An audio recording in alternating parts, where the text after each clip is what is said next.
Sampai hari ini kami masih mempunyai keyakinan bahwa Nikita akan bebas.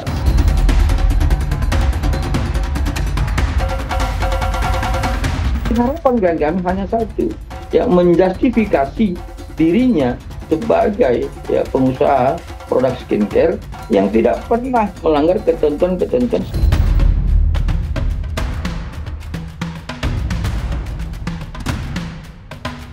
Nanti juga akan kami laporkan kepada Presiden sebagaimana tahun 2023.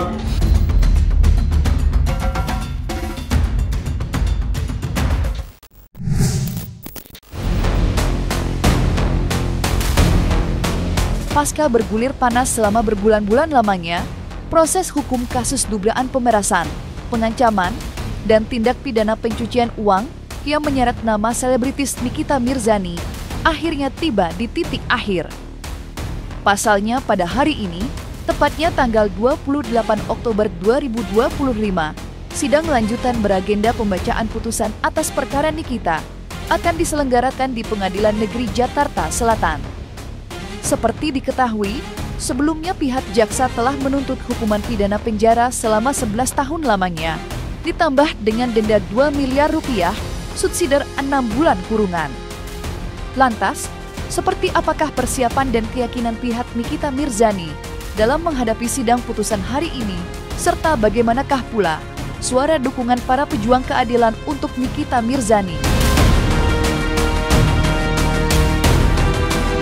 Jadi gini, memang besok itu ya di tanggal 28 Oktober 2025 besok itu adalah hari yang menentukan nasib atau Nikita akan seperti apa dijatuhkan oleh hakim. Tapi prinsipnya begini, kami sebagai tim penasihat hukum ya, apapun hasil keputusannya itu dalam konteks hukum kita tetap menghargai ya. Keputusan itu yang didasarkan pada fakta, didasarkan pada bukti, didasarkan pada kebenaran, didasarkan pada keadilan. Itulah yang kita harapkan, putusan yang dijatuhkan oleh hakim, bukan? Menurut gue besok pasti ini agak sedikit menguras air mata. Kenapa? Karena jika diputus bersalah, pasti pun Nikita Mirzani atau kita penontonnya pasti akan menangis. Dan kalaupun diputus bebas, kita pun akan histeris dan Nikita pun akan histeris juga dan menangis. Jadi ini besok pasti berurai air mata. Mau itu bebas, mau itu misalnya amit-amit ya diputus bersalah, sudah pasti ada yang histeris dan ada yang mengurai air mata di sini. Bagaimana dengan keyakinan kami? Keyakinan kami sebagai penasihat hukum ya, sampai hari ini belum berpindah gitu kan. Sampai hari ini kami masih mempunyai keyakinan bahwa Nikita akan bebas. Keyakinan kami itu tentu didasarkan pada fakta-fakta yang sudah ada di persidangan, bukan bukti yang sudah disajikan dalam proses hukum ini gitu. Tidak kemudian keyakinan kami itu muncul tanpa dasar yang jelas gitu. Kami meyakini bahwa dalam proses hukum Nikita ini ya, itu tidak ada bentuk tindak pidana yang dituduhkan kepada dia, itu tidak terbukti. Dan menurut gue besok sidang putusannya ya 50-50 ya. Kalau gue tetap dengan keyakinan gue, besok itu Nikita Mirzani akan diputus bebas. Itu keyakinan gue, gitu ya. Karena di sini mungkin hakim akan memakai hati, melihat, menimbang, memutuskan. Kalau gue sih insya Allah Nikita dengan keyakinannya gue Nikita bebas.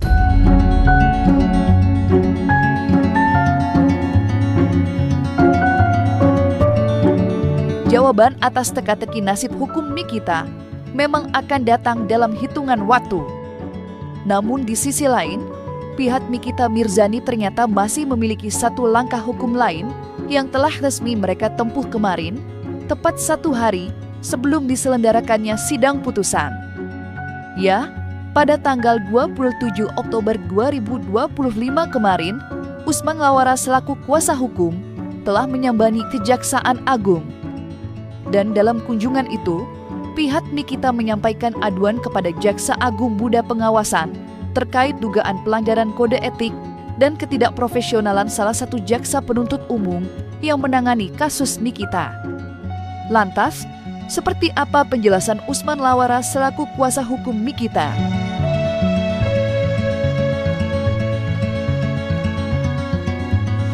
Ya, jadi kami datang ke sini ada menyampaikan pengaduan terkait adanya dugaan pelanggaran kode etik, ketidakprofesionalan dari jaksa dalam menangani perkara kita ya. Saya bersama rekan saya ini dari APK SLI ya. Nah kebetulan saya juga di APK SLI ini adalah bagian dari tim, gitu kan. Nah pada saat proses persidangan ini kami ngobrol ya, ternyata jaksa yang menangani perkara di Pengadilan Negeri Jakarta Barat itu adalah sama juga dengan jaksa yang mengadili yang menangani perkara Nikita di Pengadilan Negeri Jakarta Selatan. Ada di perkaranya Nikita ya, bahwa di situ dalam proses persidangan itu kan kami atau Nikita itu kan menilai bahwa ada dugaan pelanggaran kode etik terkait dengan tindakan jaksa, gitu kan. Nah, apa isinya, apa materinya, itu kami tidak bisa sampaikan karena itu sifatnya rahasia, gitu kan. Nanti biar pihak kejaksaan nanti yang kemudian akan menyampaikan, misalnya nanti kalau ada perkembangan berikutnya.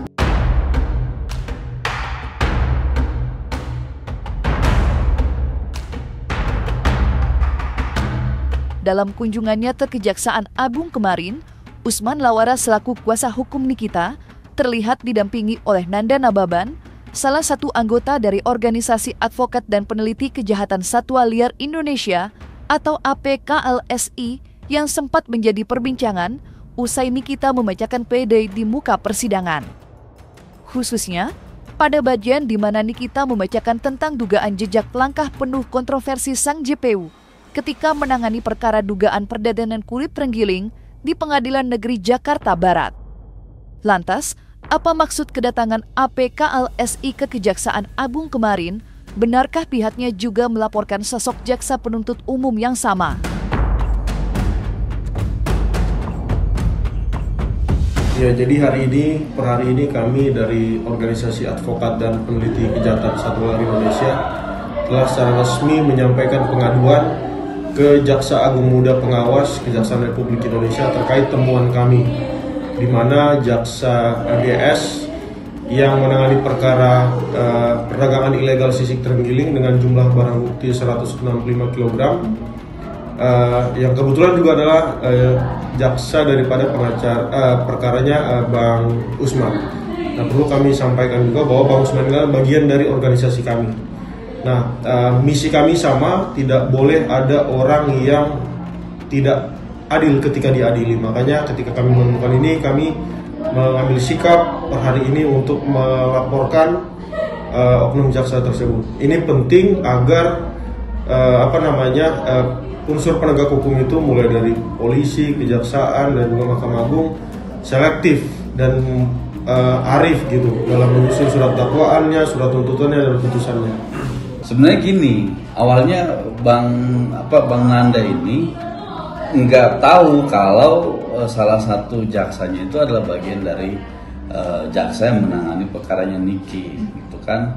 Tapi pas kami ketemu ngobrol gitu kan, baru ngeh gitu, dia sampaikan, Bang, ini kan sama, saya juga baru ngeh gitu kan. Iya, dia bilang gitu, lah kok seperti ini gitu kan. Nah, berarti apa? Berarti ya dugaan kita itu memang ada kebiasaan-kebiasaan dalam menjalankan praktek hukum ya, yang notabene diduga adalah praktek-praktek yang tidak benar ya. Mungkin sedikit bercandanya mungkin ya, saya bilang ke Bang Usman, sepertinya tuntutan kita terbalik. Harusnya yang 11 tahun itu adalah tuntutan di dalam perkara satwa liar. Yang 1 tahun adalah di kliennya mau saya sampaikan begitu. Karena pidana minimalnya 3 tahun, maksimal 15 tahun. Nah itu memungkinkan kalau dibuat di dalam perkara terenggiling. Lebih lagi 165 kg sisik terenggiling itu kalau dikonversi menjadi satwa hidup, kalau untuk memperoleh 1 kg sisik terenggiling, dia harus mempunyai ekor terenggiling individu. Jadi totalnya adalah 820 meter. Aksi pihak kuasa hukum Nikita bersama PKLSI nampaknya tidaklah main-main. Pasalnya, laporan yang telah mereka adukan kepada Jaksa Agung Muda Pengawasan akan diteruskan pula ke orang nomor 1 Republik ini, yakni Presiden Prabowo Subianto. Ia berharap langkah ini dapat segera disambut baik oleh petinggi-petinggi negeri, sehingga tidak akan ada lagi dugaan praktik kotor di masa depan, yang artinya proses hukum dan peradilan di Indonesia dapat berjalan dengan bersih tanpa adanya sedikit pun potensi terjadinya kecurangan. Lantas, seperti apa penjelasan mereka terkait langkah tersebut? Nanti juga akan kami laporkan kepada Presiden.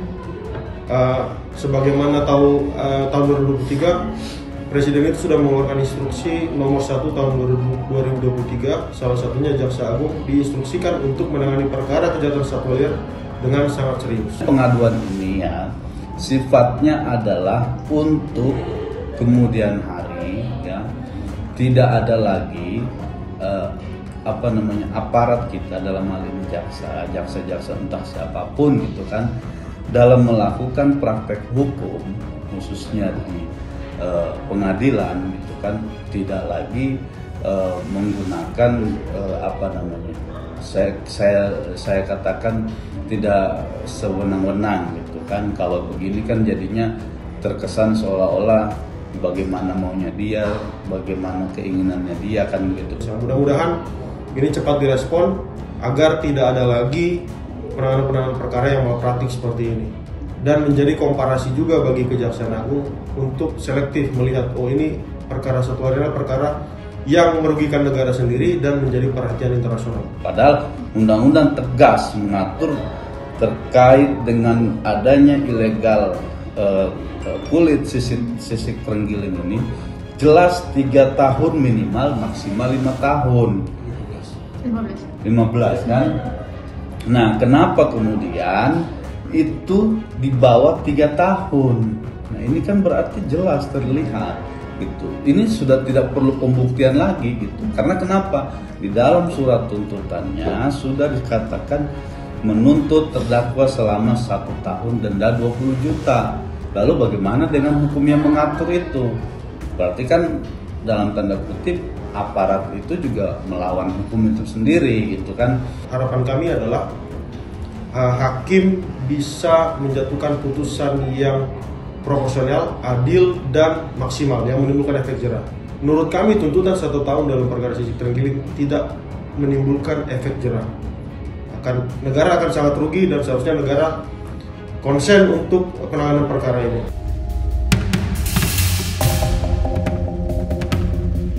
Entah akan seperti apa penanganan negara terhadap langkah hukum baru yang ditempuh pihak Nikita Mirzani dan PKLSI. Namun yang pasti, agenda sidang lanjutan beragenda pembacaan putusan dari perkara Nikita akan diselenggarakan pada hari ini. Sehingga semua spekulasi liar dan pertanyaan-pertanyaan publik soal nasib Nikita akan terjawab sejelas-jelasnya. Bila dilihat dari tanggapan sang kuasa hukum, pihak Nikita nampaknya masih berkeyakinan kuat bahwa dirinya akan diputus bebas murni.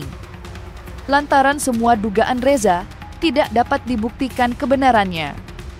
Lantas mungkinkah pihak Dr. Reza akan mengambil langkah hukum lanjutan bila mana putusan dirasa kurang berat?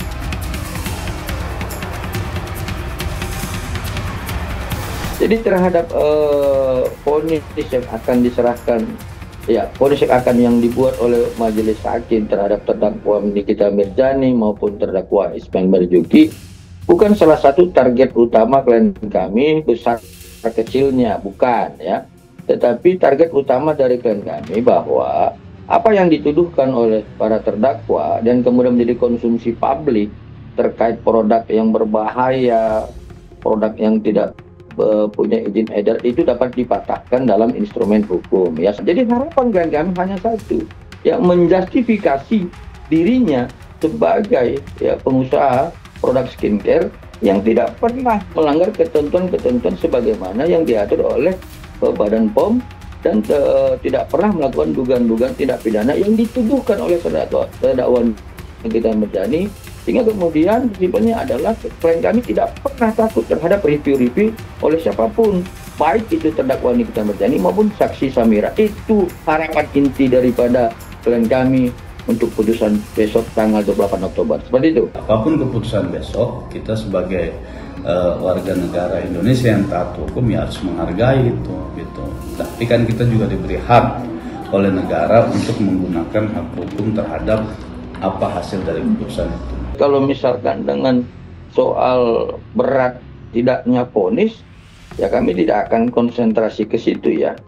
Tetapi kalau kemudian dalam pertimbangannya majelis hakim itu tidak mempertimbangkan fakta-fakta persidangan tentang persesuaian alat bukti, ya baik itu saksi, alat bukti elektronik, kemudian saksi ahli dan sebagainya, ya sudah pasti itu kan menjadi ranah dari jaksa penuntut umum untuk melakukan upaya banding nantinya kalau terkait di bawah ketentuan vonisnya, kemudian ada hal-hal yang lain gitu. Tetapi kalau terhadap klien kami, kalaupun hal-hal pertimbangan tidak masuk dalam putusan majelis hakim, kami kan mempunyai hal-hal yang lain yang akan kami lakukan, karena terhadap kebijakan-kebijakan yang berkaitan dengan Perpres 80 2017 terkait Badan POM RI, itu lebih kepada ranah kebijakan, bukan ranah dari putusan hakim.